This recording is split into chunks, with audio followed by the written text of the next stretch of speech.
講冇人裝入邊咧，就嗰個叫錯手抱牌嚇。咁有時你會覺得我打嘅動作好似有啲唔同嘅咁樣嚇。其實我再打一打啦嚇。呢個手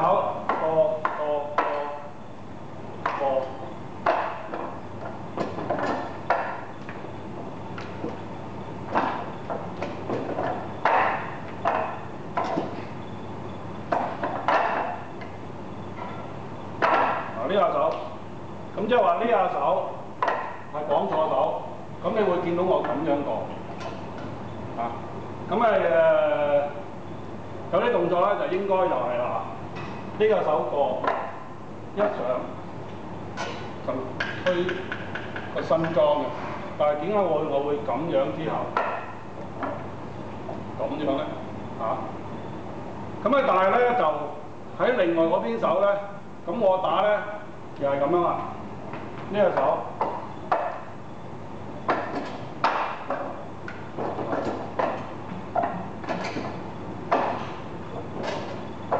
呢個手我就會打呢邊啦。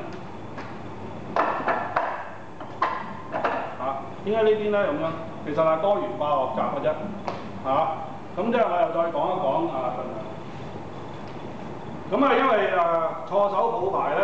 就係兩樣嘢都係喺，即係呢樣嘢咧同埋正手抱牌咧，都係喺呢個綁錯手嘅。當佢一打我嗰時，一上綁錯手，正常係用呢隻手綁噶嘛，係咪？但我綁錯手，咁佢呢一錘咧就會打到我，打到我咧，咁我唯一最快一樣嘢咧，就係一打嚟，即係咁樣摸，係咪？但係咧。如果你見到有啲咧，佢一打我嗰時咧，佢係咁樣過，咁樣上但係如果我咁樣上咧，有個唔好處咧，就係話人哋一前面追形咧，佢一下手就會打到我，係咪？咁所以即係我一上，佢一打嚟，睇過佢先，咁佢點樣轉都好咧，佢一轉就撳佢打嚟啦。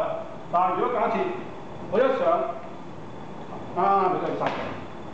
或者爭啱開，即係如果我咁樣過，打一個咁樣呢個收監落，咁樣落，咁曲咗落邊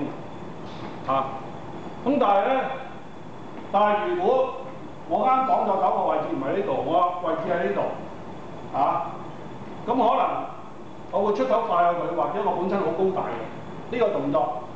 係唔怕佢翻轉頭嘅，但係因為我都唔係好高，同佢差唔多，而我位置喺呢邊，咁樣習慣咗，呢隻手可以控制到個兩邊啦。好啦，但係如果假設有時我咁樣拍佢，佢會起嘅，佢會撞到我嘅。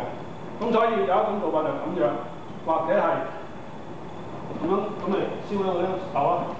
所以攬個男裝係生嘅，就唔好話睇到人哋咁，你又做打。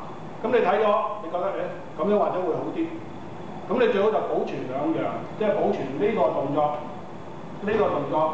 同埋呢個動作。咁所以我打左與右咧，兩個動作都有出嚟。我真係打呢邊咧，我就用我手控制啫。最緊要分得明。